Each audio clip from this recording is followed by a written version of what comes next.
Well, welcome everybody. Thank you for being here.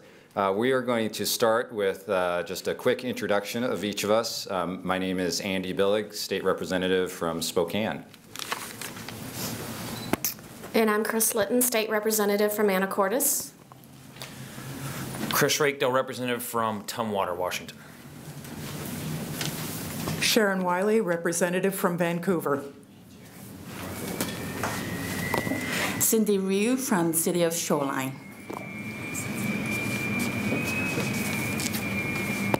Hi, I'm Connie Ladenburg from Tacoma. Hi, I'm Lori Jenkins, State Representative from Tacoma, Ruston, and a beautiful little slice of Fife. And I'm Representative Steve Thininger from the Lake Peninsula, town of Dungeness. Representative Jerry Paulette, North Seattle. I'm Joe Fitzgibbon from Burien. Luis Moscoso from Mount Lake Terrace. And we have two other members that will be joining us to make up the 13 freshmen, House Democratic freshmen. And since we arrived here in the legislature last year, we tried to bring fresh eyes and fresh ideas to help foster prosperity in our state. We have a different kind of caucus. We're not based in a specific region. We're not centered around a specific idea or ideology. We've got diverse backgrounds and districts. But what unites us is our desire for long-term solutions for our state, for education and the environment and healthcare and jobs, small business success, and most of all, long-term solutions for our budget and revenue system. We have a budget now that's proposed, that's on the floor, and that focuses on the short-term problem. But the long-term problem is larger, and we need long-term revenue reform to be successful into the future. We got organized last session around tax exemptions and House Bill 2078, which ended the B&O tax preference for large out-of-state banks. And we're really pleased that that idea now, a session later, has bipartisan support and is moving forward. And now we're ready to take a leadership position on long-term tax reform. We're focused not just on the near term, but in reforming our revenue structure in a way that works in 10 years and 20 years, and likely long after all of us are serving in the House. We're focused on creating a tax system that's fair and stable and adequate to provide the investments required for a prosperous state with a high quality of life. In addition to some of the specific bills that you're going to hear about today, we also see our job as engaging in broader, more fundamental dialogue about what's really happening in Washington with regard to our revenue system. So now we're ready to dive into specifics, and I'd like to turn it over to Representative Lori Jenkins. Derek, do you want to? We have another rep joining us, so just introduce yourself and what city you're from. Derek Stanford, 1st District, Bothell. Thank you very much, Derek. I wanted to talk a little bit about a bill of mine that's being heard today in the next 30 minutes in the Ways and Means Committee relating to capital gains tax. And I could wax on for hours about this, and I will try not to. I will just try and say a couple things. I want to build off of what Representative Billig just said. Our fundamental problem in this state in terms of revenue long-term has to do with fairness, adequacy of resources, and stability of the resources that we bring into this state.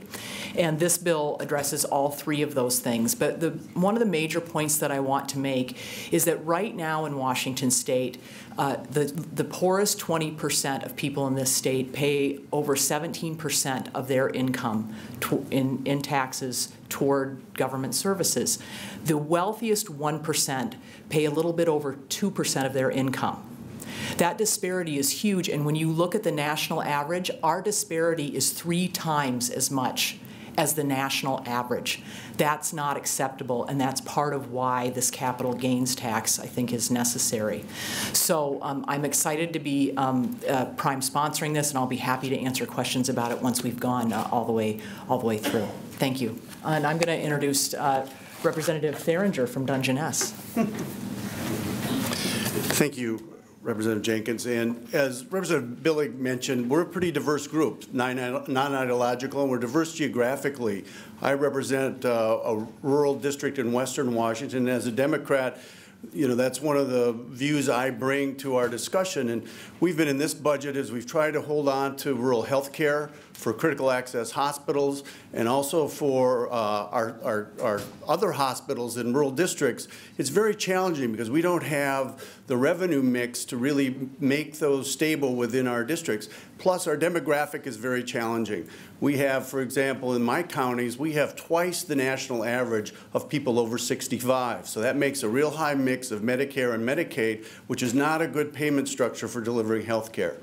And you couple that with a tax system that was basically written back in the 1930s, and we have challenges that we need to address. And I think that's what this group is about, is how do we bring our tax code into the 21st century, addressing the issues that are challenging rural America. So we're excited, I think, to move this discussion forward and make Washington a healthier place to live.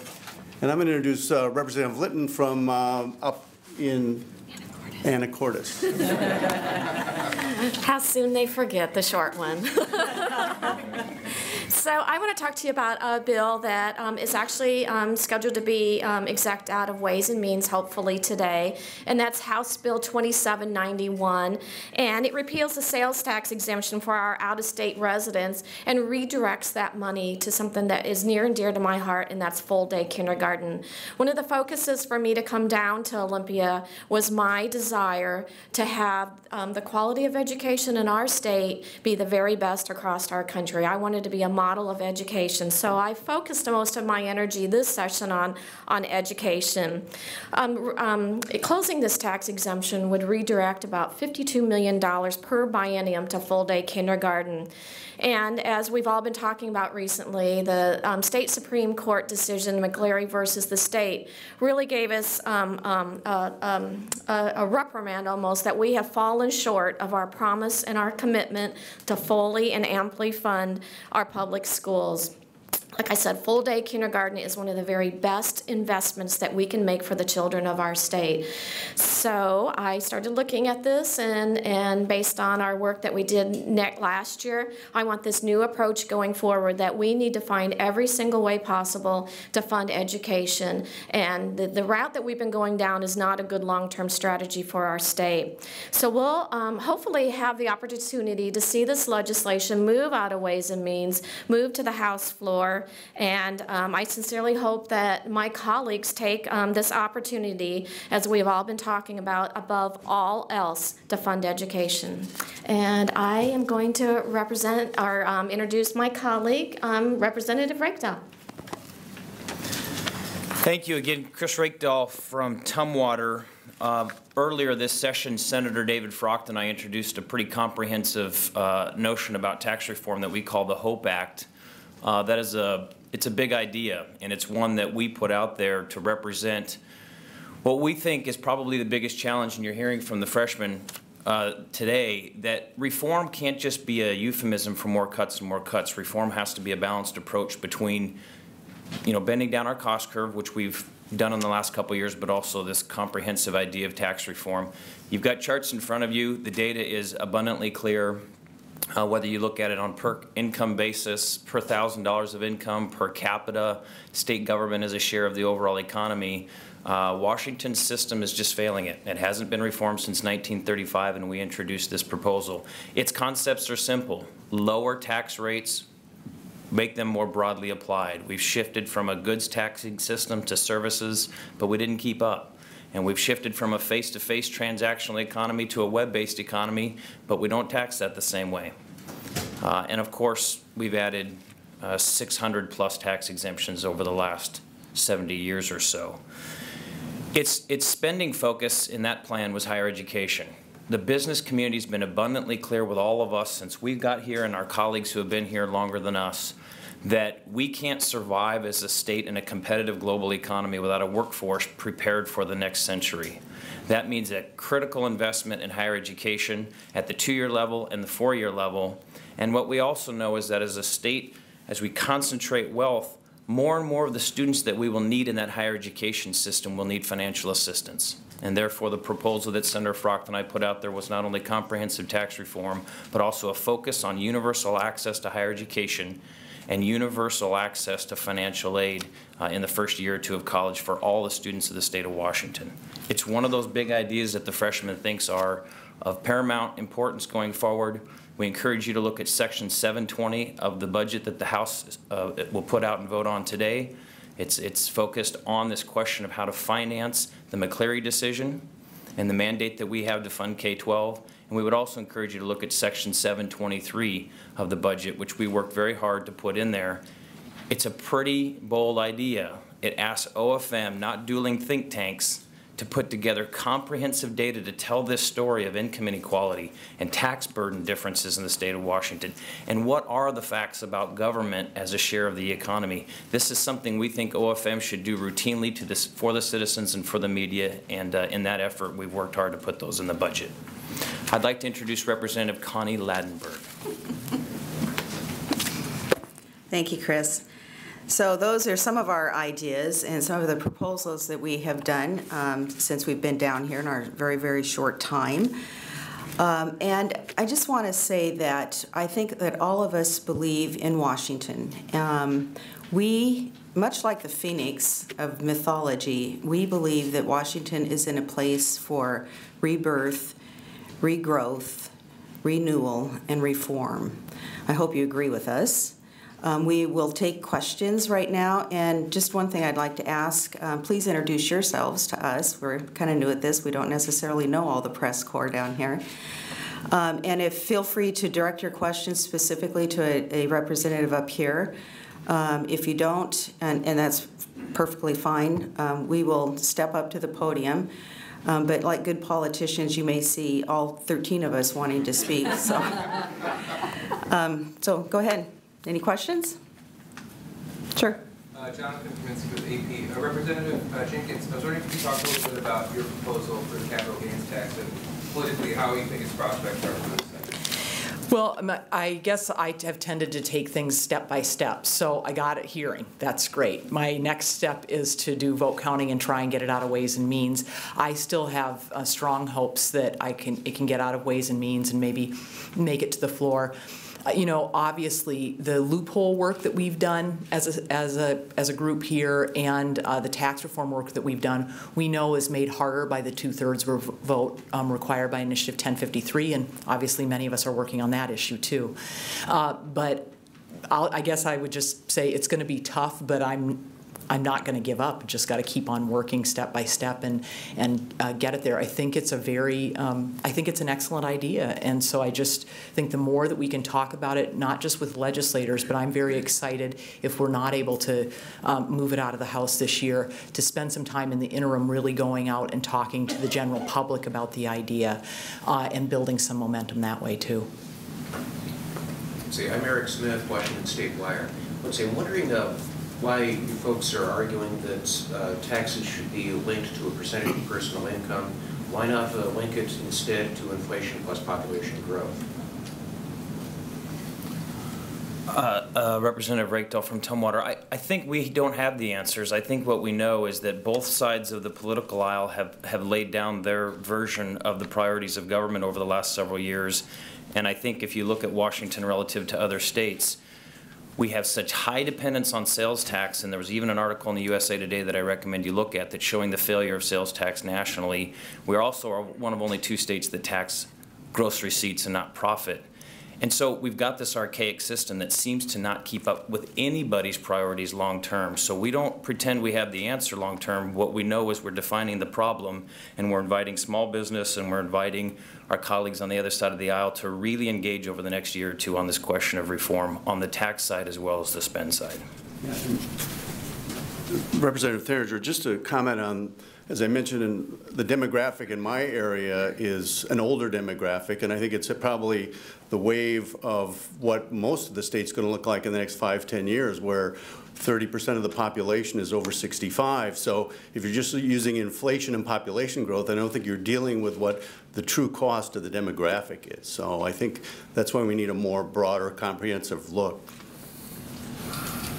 Jim Camden from the Spokesman Review. I'm wondering if Representative Billig and anybody else who lives in a community that's on a border supports the proposal to remove the sales tax exemption for out-of-state purchasers, which the last time it came up, I recall, merchants in your community weren't really happy with it. Well, thanks, Jim. And I was glad to see your newspaper editorialize in favor of this proposal, which, well, I do. I thought it was great. So this proposal came up last year, and I reached out. I didn't hear any feedback, any negative feedback, so I actually reached out to merchants in the Spokane area. And what I heard was that if it has an impact, it'll be very minimal. Their concern is much more over the inequity of internet sales, and they thought that that impact was much more significant. I reached out again in the last couple of days. In fact, received an email back today, this morning, from the manager of a large retail store who fully supports this proposal. You know, ideally, we would give a tax exemption to everybody. Let's just have the best state ever and have nobody pay for it. That would be a great solution, but it's not realistic, and so it's a balance. And so if we're going to have a great state, if we're going to have things like all-day kindergarten, which in our area, Jim, as you know, we've got the lowest median household income of all 49 legislative districts. We're 49 out of 49. How are we going to close that gap? Well, all-day kindergarten is probably the best thing that we can do, the best investment. So when you weigh those two things, to me, it's an easy choice, and I think that's what I've heard from the community as well. Sharon Wiley from the other border community. This is a tough one for my community, and I've heard from a lot of voters, from a lot of regular folks, that they want it gone. They find it irritating and unfair, and fairness is one of the things that we're about. Some of our businesses are very concerned about it, but businesses are being hurt by a badly structured B&O tax, and they're being also hurt by internet sales. One of the things that we're about is fairness and putting everything on the table and looking at what makes sense going forward. And that's why we're willing to take a very, very good look at every tax exemption that we have, all 600 of them, and only do what makes sense in the long term and look at what other kinds of tax structures will grow our businesses and our jobs. Thank you. Yeah, Representative Chris Litton from Anacortes, and we had very similar legislation last year when we closed the BC tax exemption. And I, of course, have part of Whatcom County in my district, and I was really pleased to see the business owners, the Bellingham Whatcom Chamber actually come forward and say that they supported us closing when it had to deal with the harmonized sales tax. And they were very supportive of that because they truly believe that, you know, the sales tax is what we have to build the infrastructure in our state, whether it's safety, whether, you know, it's our roads, anything that we have, not roads, is a different tax. But they really felt that it was important for us to maintain the infrastructure in our communities, and they were very supportive of us closing that. I have not heard a great deal of input, but mainly support that this was the right thing to do. Jordan Schrader from the News Tribune in Tacoma. Just wondering, there's 9 days left in session. I imagine there's not a lot of time left to win over the Republicans for a 2/3 on most of these things. Are you guys asking for a ballot measure that would go to the voters in spring or in November for these things? First of all, these should be we should get 2/3 votes on these. These are good ideas. And I think that we'll work with Republicans, Democrats, we'll work with anybody to pass these. Whether or not they go out to the ballot, I think, is a question about, again, whether or not the public's ready to really think about them. I think one of the challenges I'll just acknowledge with my capital gains tax is that people don't actually understand it very well. So I may have to work toward people understanding it a little bit better to the general public, but I feel very confident about it. I just think it's wrong of us to give people a pass on these issues and to say, well, it's a 2/3 majority, we're not going to ask certain people to comment on whether or not they prefer out-of-state sales tax to kindergarten for kids in this state. That's wrong. Everybody should be asked where they stand on that issue, and we should be able to get a 2/3 vote on it. So that's my answer, I guess, Jordan. So, but the question, the other part of the question is there's 8 or 9 days left. Are you going to get a vote on these things between now and March 8th? Yeah. I don't know. We're going to try for that. But I think one of the things about, when we look back at what we worked on last year on House Bill 2078, and I mean, if you go back and look at the floor speeches on that bill, there was not support for that to get a 2/3 vote. But now it's embraced by just about everybody, and that's part of leadership, is you put an idea out there, you make the case, you work it, and if we can do that between now and sine die and accomplish that, great. And if we have to work it over the interim and come back next year to see the results, then that's fine too. So, Representative Jenkins, Eric Smith again from Washington State Wire. Just wondering about the relationship between your capital gains proposal and the proposal that was put forward last fall by the Budget and Policy Center. Basically, I'm wondering if this is the same proposal or if it's representing changes or something like that. Yeah, so the Budget and Policy Center, which is one of the kind of think tanks in the state, did put out a white paper on capital gains tax, and that's actually where I started thinking about as I read that white paper. The bill isn't exactly what's proposed or thought of in that paper, and actually the paper talks about a lot of kind of differing alternatives that we could use, but essentially what the bill does is says whatever capital gains you claim on your federal income tax, Washington State will tax it at 5%. So it's a pretty easy tax to administer because it's based on your federal tax forms. And then but above and beyond that, it also exempts the sale of your primary residence, as well as exempts $10,000 per couple. So if you make $10,000 or less in capital gains, you won't have that 5% applied to you. Okay. Given the sort of opposition we saw a couple of years ago to the income tax proposal from some of the high-tech community, I just wondered, do you expect that we would see the same sort of opposition on the capital gains tax? I mean, I don't know what to predict. I guess I believe in really engaging in dialogue with folks about it, so I'm interested here. I haven't heard a lot of opposition. That said, I'll be honest and say I haven't heard overwhelming support from the high-tech industry either, but I haven't heard objections from them about it. And I think a lot of this does have to do with the income inequality in the state and trying to have a tax in this state which actually moves us toward a more progressive model of taxation rather than this complete reliance almost on regressive taxation. You have to have a vote on any of these before you'll support the budget? I think from day one, what we committed to is really important dialogue with our leadership and support. We do not have a list of demands. We don't leverage votes. It's part of, I think, why we've been successful and brought the issue forward last year on the bank closure that Representative Jenkins prime sponsored. It's why there's support for it now more broadly. That's not the way we've operated. There are no conditions or ultimatums that we put forward. We will vote on our budget today. Everyone will individually make a judgment about that on their own. I think we support the hard work that our Ways and Means Committee and our caucus leadership has put into that. This message today is a launch point for all of you and for allies and those with concerns to sort of be on notice that a group of people who have just come to this legislature are taking a very long-term look and will spend their political capital, their time, their energy, and their passion talking about the biggest barrier to our long-term success.